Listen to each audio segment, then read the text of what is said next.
Þú klárar vinnu. Þú hættir snemma til að vinna heima. Þú verslar.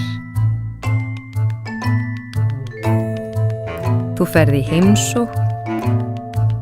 Þú labbar. Þú keyrir. Þú færðir drykk. Þú skreppur. Þú nærði pening. Þú tínir lyklum. Og nú er einhver annar með skjölin þín.